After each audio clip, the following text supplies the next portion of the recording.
वालेकुम वरहमतुल्लाहि वबरकातुहू। तो दरिए ज़रूर शरीफ पढ़ लेते हैं। औज़ु बिल्लाहि मिनश शैतानिर रजीम बिस्मिल्लाहिर्रहमानिर्रहीम अल्लाहुम्मा सल्लि अला मुहम्मदिन व अला आलि मुहम्मदिन कमा सल्लैता अला इब्राहीम व अला आलि इब्राहीम इन्नका हमीदुम मजीद अल्लाहुम्मा बारिक अला मुहम्मदिन व अला आलि मुहम्मदिन कमा बारकता अला इब्राहीम व अला आलि इब्राहीम इन्नका हमीदुम मजीद।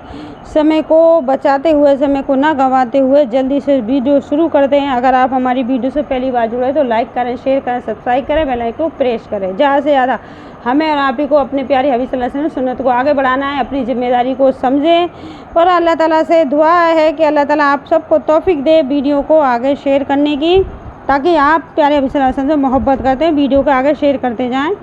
और वजू को तोड़ने वाली चीज़ों का बयान पढ़ते हैं ना।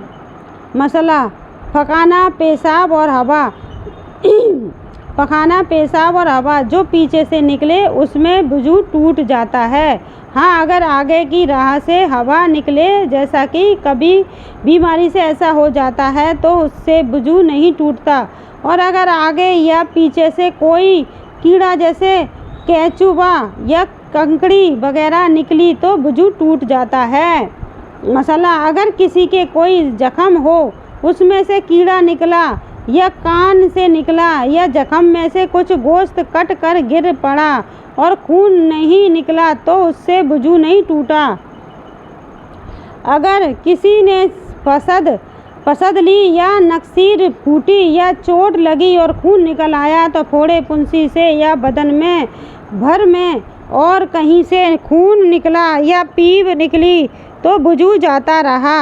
हाँ, अगर जख्म के मुंह ही पर रहे तो जख्म के मुंह से आगे न बढ़े तो वजू नहीं गया। और अगर किसी के सुई चुभ गई और खून निकल आया लेकिन वहाँ नहीं तो वजू नहीं टूटा। और तनिक भी बह पड़ा तो वजू टूट गया। अगर बहा नहीं है, खून निकला है तो आपका वजू नहीं टूटा। अगर बह गया तो आपका वजू टूट जाएगा। अगर किसी की नाक सिंकी और उसमें जमे हुए खून की फुटकियाँ निकली तो वजू नहीं गया। वजू जब टूटता है कि पतला खून हो, यानी आपकी नक्की चल रही है, उसमें जमा हुआ खून निकल रहा है सूखा हुआ, तो वो आपकी वजू नहीं टूटेगी। और पतला खून निकलता है, नक्की चलती है, तो वो वजू टूट जाती है, चाहे किसी भी वजह से निकले। और ये पड़े यानी ये निकलते ही वो बह पड़े। सो अगर किसी ने अपनी नाक में उंगली डाली, फिर जब उसको निकाला तो उंगली में खून का धब्बा मालूम हुआ, लेकिन वो खून बस इतना ही है कि उंगली में तो थोड़ा सा लग जाता है लेकिन बहता नहीं, तो इससे वजू नहीं टूटता। बहते हुए खून से वजू टूट जाता है। किसी की आँख के अंदर कोई दाना वगैरह था, वो टूट गया या खुद उसने तोड़ दिया और उसका पानी बहकर आँख में तो फंस गया लेकिन आँख के बाहर नहीं निकला तो उसका वजू नहीं टूटा। और अगर आँख से बाहर पानी निकल पड़ा तो वजू टूट गया।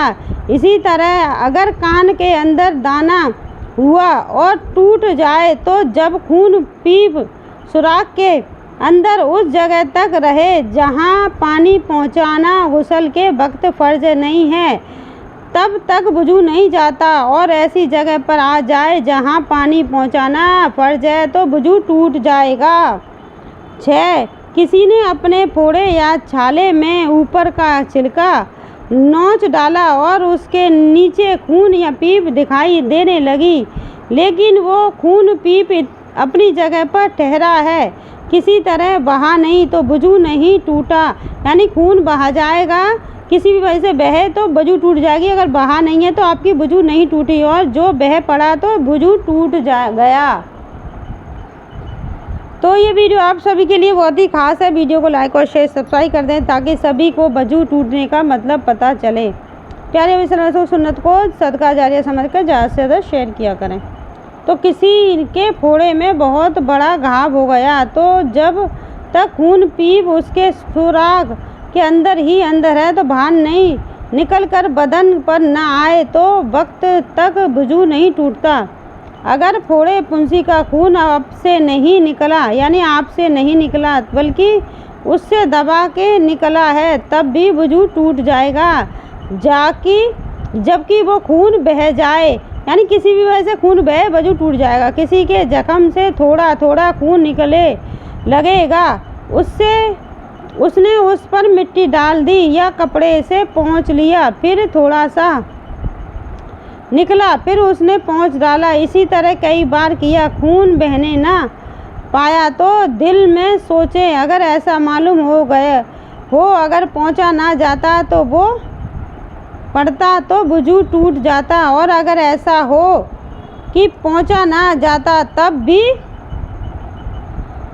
ना बहता तो वजू ना टूटता। यानी बहते हुए खून से वजू टूटेगा। किसी भी वजह से खून बहे लेकिन बहते हुए से टूटेगा।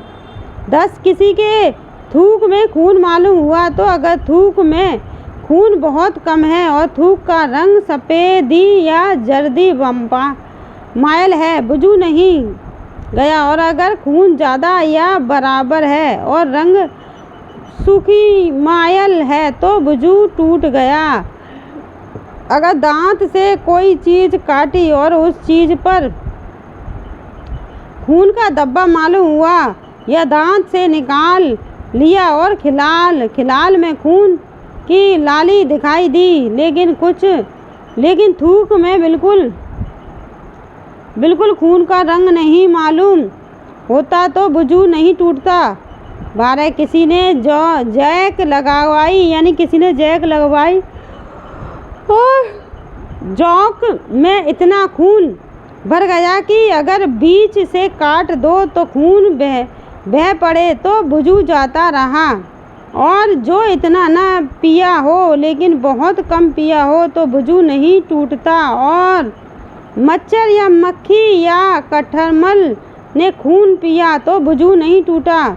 किसी के कान में दर्द होता है और पानी निकल कर आता है तो ये पानी जो कान से बहता है नाजिस है, यानी अगरचे कुछ फूड़ा फुंसी न मालूम होती हो तो उसके निकालने से वजू टूट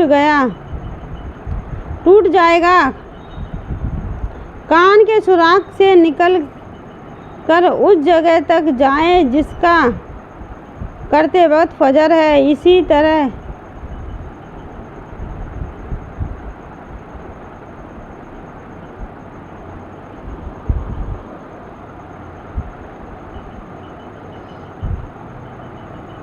वजू टूट जाएगा। ऐसे ही अगर आँखें दुखती हैं और कटकटी हो तो पानी बहने और आंसू निकलने से वजू टूट जाता है। और अगर आँखों में ना दुखती हो ना उनमें कुछ कटक हो तो आंसू निकलने से वजू नहीं टूटता। 14 अगर छाती से पानी निकलता है और दर्द भी होता है तो वो भी नाजिम है, उससे वजू टूटता रहेगा। और अगर दर्द नहीं है तो नाजिम नहीं है और उससे वजू भी न टूटेगा।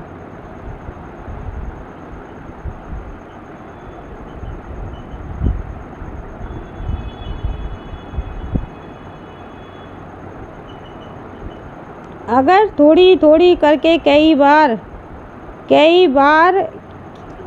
कै हुई यानी पलटी हुई, सब मिलाकर इतनी है कि अगर एक बार गिरती तो भर मुंह हो जाती। तो अगर एक ही मलती यानी जी मतराता थोड़ा थोड़ा करके बराबर बाकी रही और थोड़ी थोड़ी के होती रही तो वजू टूट गया। और अगर एक ही मतली बराबर नहीं रही बल्कि पहली बार नापाक की मतली जाती रही थी और जो अच्छा हो गया था, फिर दोहारा का मछली शुरू हुई और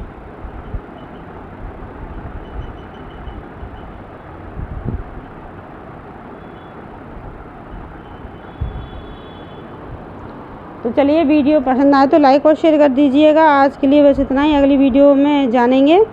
तो अगर हमारी किसी भी वजह से खून निकलता है, पतला खून बहता है तो वजू टूट जाएगी, अगर नहीं बहता है तो वजू नहीं टूटेगी, है ना। तो चलिए, आज के लिए बस इतना ही, अगली वीडियो मिलेंगे। वीडियो को लाइक और शेयर कर दीजिएगा। अस्सलाम वालेकुम व रहमतुल्लाहि व बरकातहू।